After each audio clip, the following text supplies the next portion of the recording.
Hi hello ಎಲ್ಲರಿಗೂ ನಮಸ್ಕಾರ. ಜ್ಯೋತಿ ಪಾಕಶಾಲೆಗೆ ತಮ್ಮೆಲ್ಲರಿಗೂ ಸ್ವಾಗತ. ನನ್ನ ಕುಕಿಂಗ್ ವಿಡಿಯೋಸ್ ನಿಮಗೆ ಇಷ್ಟ ಆದಲ್ಲಿ ಜ್ಯೋತಿ ಪಾಕಶಾಲೆ ವಿಡಿಯೋಸ್ನ ಲೈಕ್ ಮಾಡಿ. ಹೊಸದಾಗಿ ನನ್ನ ಕುಕಿಂಗ್ ವಿಡಿಯೋಸ್ ನೋಡ್ತಿದ್ದಲ್ಲಿ ಜ್ಯೋತಿ ಪಾಕಶಾಲೆ ಚಾನಲ್ನ ಸಬ್ಸ್ಕ್ರೈಬ್ ಮಾಡ್ಕೊಳ್ಳಿ. ಈ ವಿಡಿಯೋ ಹೇಗೆ ಅನ್ನಿಸ್ತು ಅಂತ ಕಮೆಂಟ್ ಮಾಡಿ. ಈ ವಿಡಿಯೋ ಇಷ್ಟ ಆದಲ್ಲಿ ಒಂದು ಲೈಕ್ ಮಾಡಿ. ನಾನು ಈ ದಿನ ಕಡಲೆಬೇಳೆಯಿಂದ ಸ್ವೀಟ್ ರೆಸಿಪಿ ಕಡಲೆಬೇಳೆ ಲಾಡು ಮಾಡುವ ವಿಧಾನ ತಿಳಿಸ್ಕೊಡ್ತೇನೆ. ತುಂಬಾ ಟೇಸ್ಟಿಯಾಗಿರುತ್ತೆ. ಒಮ್ಮೆ ಟ್ರೈ ಮಾಡಿ. ಬನ್ನಿ ಕಡಲೆಬೇಳೆ ಲಾಡು ಮಾಡೋದು ಹೇಗೆ ಅಂತ ನೋಡೋಣ.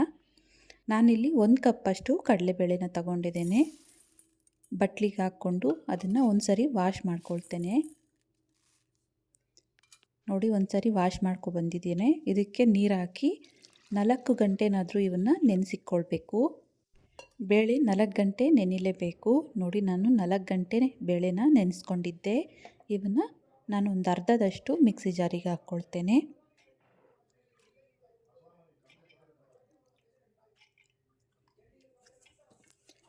ಇದಕ್ಕೆ ಸ್ವಲ್ಪನೇ ನೀರು ಹಾಕ್ಕೊಳ್ತಾ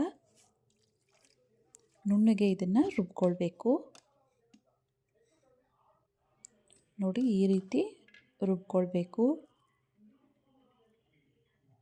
ಜಾಸ್ತಿ ನೀರು ಹಾಕಲಿಕ್ಕೆ ಹೋಗಬಾರ್ದು. ನೋಡಿ, ಈ ರೀತಿ ಇರಬೇಕು ಹಿಟ್ಟು. ಇದನ್ನು ಒಂದು ಬಟ್ಲಿಗೆ ತೆಗೆದುಕೊಳ್ತೇನೆ.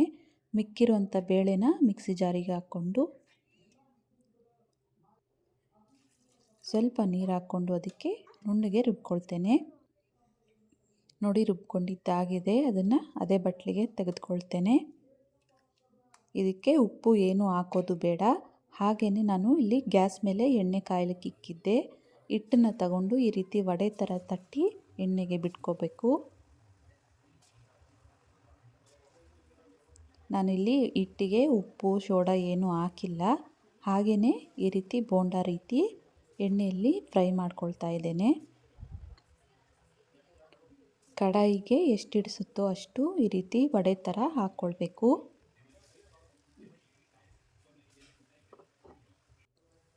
ಇವನ್ನ 2 ಕಡೆ ಗೋಲ್ಡ್ ಕಲರ್ ಬಂದರೆ ಸಾಕು. ಜಾಸ್ತಿ ಬ್ರೌನ್ ಕಲರ್ ಇವನ್ನ ಫ್ರೈ ಮಾಡಲಿಕ್ಕೆ ಹೋಗಬಾರ್ದು.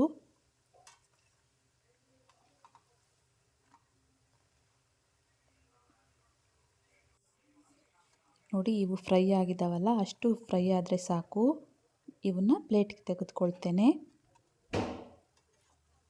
ಮಿಕ್ಕಿರೋವನ್ನು ಅದೇ ರೀತಿ ಫ್ರೈ ಮಾಡ್ಕೊಳ್ತೇನೆ. ನೋಡಿ, ಇವು ಫ್ರೈ ಆಗಿದ್ದಾವೆ. ಎಲ್ಲವನ್ನು ಪ್ಲೇಟ್ಗೆ ತೆಗೆದುಕೊಳ್ತೇನೆ. ಮಿಕ್ಕಿರೋಂಥ ಹಿಟ್ಟನ್ನ ವಡೆ ರೀತಿ ತಟ್ಟಿ ಹಾಕ್ಕೊಳ್ತೇನೆ.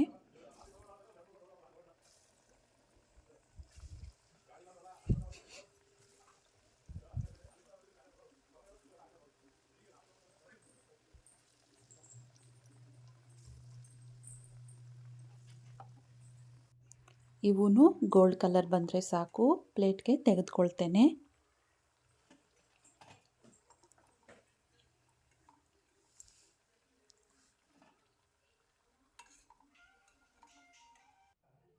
ನೋಡಿ, ಎಣ್ಣೆಯಲ್ಲಿ ಫ್ರೈ ಮಾಡ್ಕೊಂಡಿದ್ದಾಯಿತು ಎಲ್ಲವನ್ನು. ಇವನ್ನ ಈ ರೀತಿ ಮುರಿದು ಇಟ್ಕೊಳ್ತೇನೆ, ಬೇಗ ತಣ್ಣಗಾಗಲಿ ಸ್ವಲ್ಪ ಅಂತ. ಇವು ಸ್ವಲ್ಪ ತಣ್ಣಗಾಗಿದ್ದಾವೆ. ಈಗ ಇವನ್ನ ಮಿಕ್ಸಿ ಜಾರಿಗೆ ಹಾಕ್ಕೊಳ್ತೇನೆ.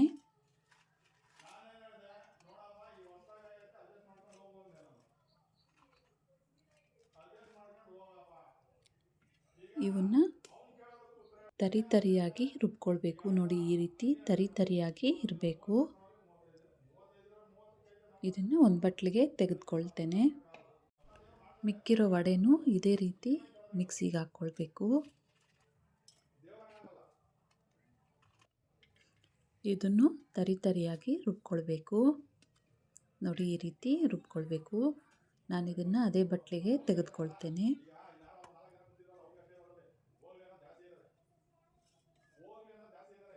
ನೋಡಿ, ಎಲ್ಲವನ್ನು ರುಬ್ಕೊಂಡಿದ್ದಾಗಿದೆ.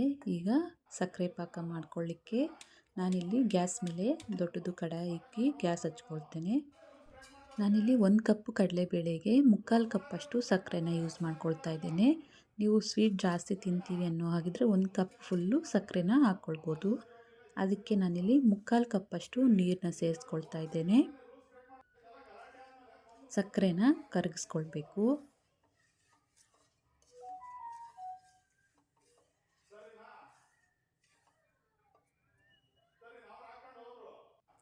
ನೋಡಿ ಸಕ್ಕರೆ ಎಲ್ಲ ಕರಗಿದೆ. ಈಗ ಇದಕ್ಕೆ ನಾನು 1/4 ಟೀ ಸ್ಪೂನಷ್ಟು ರೆಡ್ ಫುಡ್ ಕಲರ್ನ ಹಾಕ್ಕೊಳ್ತಾ ಇದ್ದೇನೆ. ಕಲಿಸ್ಕೊಳ್ಳೋಣ ಇದನ್ನು. ಸಕ್ಕರೆ ಪಾಕ ಒಂದೆಳೆ ಪಾಕ ಬರಬೇಕು, ಅದಕ್ಕಿಂತ ಕಮ್ಮಿನೂ ಇರೋ ಹಾಗಿಲ್ಲ ಅಥವಾ ಪಾಕ ಗಟ್ಟಿ ಆಗೋ ಹಾಗೂ ಇಲ್ಲ. ನೋಡ್ಬೋದು ಇಲ್ಲಿ ನಾನು ತೋರಿಸ್ತಾ ಇದ್ದೇನೆ, ಒಂದೆಳೆ ಪಾಕ ಬಂದಿದೆ. ಈಗ ಇದಕ್ಕೆ ನಾವು ರುಬ್ಕೊಂಡಿರೋವಂಥ ಮಿಶ್ರಣನ ಸೇರಿಸ್ಕೊಳ್ತೇನೆ. ಹಾಗೆ ಇದಕ್ಕೆ 1 ಟೇಬಲ್ ಸ್ಪೂನಷ್ಟು ವಾಟರ್ ಮೆಲನ್ ಸೀಡ್ಸ್ನ ಹಾಕ್ಕೊಳ್ತಾ ಇದ್ದೇನೆ. ನಿಮ್ಮ ಹತ್ರ ಇದ್ದರೆ ಯೂಸ್ ಮಾಡ್ಕೊಳ್ಬೋದು, ಇಲ್ಲಾಂದರೆ ಸ್ಕಿಪ್ ಮಾಡ್ಕೋಬೋದು. ಹಾಕ್ಕೊಂಡ್ರೆ ತುಂಬ ಚೆನ್ನಾಗಿ ಕಾಣುತ್ತೆ, ಹಾಗೂ ತಿನ್ನಲಿಕ್ಕೂ ಚೆನ್ನಾಗಿರುತ್ತೆ ಅಂತ. ಹಾಗೆ 1/4 ಟೀ ಸ್ಪೂನಷ್ಟು ಏಲಕ್ಕಿ ಪುಡಿನ ಸೇರಿಸ್ಕೊಳ್ತಾ ಇದ್ದೇನೆ. ಇದನ್ನು ಕಲಿಸ್ಕೊಳ್ಳೋಣ ನಾವು. ಲೋ ಫ್ಲೇಮಲ್ಲೇ ಇದನ್ನು ಒಂದು 2 ನಿಮಿಷ ಚೆನ್ನಾಗಿ ಈ ರೀತಿ ಫ್ರೈ ಮಾಡ್ಕೊಳ್ಬೇಕು. ಕಮ್ಮಿ ಉರಿಲೇ ಇದನ್ನು ಫ್ರೈ ಮಾಡ್ಕೊಳ್ಬೇಕು. ಕಲಿಸ್ಕೊಂಡಿದ್ದಾಗಿದೆ. ಈಗ ಕೊನೆಯದಾಗಿ ಇದಕ್ಕೆ ಒಂದು 3 ಟೇಬಲ್ ಸ್ಪೂನಷ್ಟು ತುಪ್ಪನ ಹಾಕ್ಕೊಳ್ತಾ ಇದ್ದೇನೆ. ಕಲಿಸ್ಕೊಳ್ಳೋಣ ಇದನ್ನು.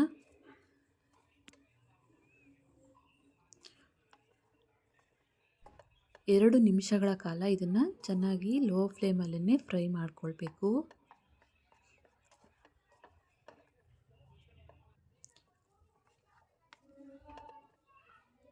ಲಾಡು ಮಿಶ್ರಣ ರೆಡಿಯಾಗಿದೆ. ಗ್ಯಾಸ್ ಆಫ್ ಮಾಡ್ಕೊಳ್ತೇನೆ. ಇದು ಸ್ವಲ್ಪ ತಣ್ಣಗಾದ ನಂತರ ಲಾಡು ಮಾಡ್ಕೊಳ್ಳೋಣ. ನೋಡ್ಬೋದು ಮಿಶ್ರಣ ಸ್ವಲ್ಪ ತಣ್ಣಗಾಗಿದೆ.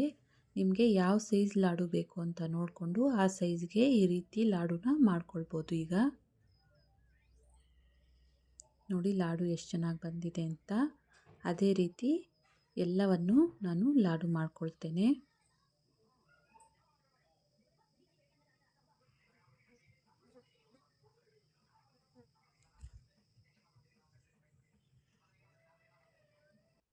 ನೋಡಿ ಲಾಡು ಮಾಡ್ಕೊಂಡಿದ್ದಾಯಿತು. ಇವನ್ನ ಪ್ಲೇಟ್ಗೆ ಸರ್ವ್ ಮಾಡ್ತೇನೆ. ನೋಡಿದ್ರಲ್ಲ, ಕಡಲೆಬೇಳೆಯಿಂದ ಟೇಸ್ಟಿಯಾದಂತಹ ಲಾಡು ಮಾಡುವ ವಿಧಾನ. ಈ ರೆಸಿಪಿ ನಿಮಗೆ ಇಷ್ಟ ಆಗಿದೆ ಅಂದ್ಕೊಳ್ತೇನೆ. ಇಷ್ಟ ಆದಲ್ಲಿ ಈ ವಿಡಿಯೋಗೊಂದು ಲೈಕ್ ಮಾಡಿ. ಯಾರೆಲ್ಲ ಸಬ್ಸ್ಕ್ರೈಬ್ ಮಾಡ್ಕೊಳ್ಳದೆ ವಿಡಿಯೋ ನೋಡ್ತಿದ್ದಲ್ಲಿ ಪ್ಲೀಸ್ ಸಬ್ಸ್ಕ್ರೈಬ್ ಮಾಡ್ಕೊಳ್ಳಿ. ಈ ವಿಡಿಯೋ ಹೇಗನ್ನಿಸ್ತು ಅಂತ ಕಮೆಂಟ್ ಮಾಡಿ, ಲೈಕ್ ಮಾಡಿ, ಶೇರ್ ಮಾಡಿ. ಧನ್ಯವಾದಗಳು.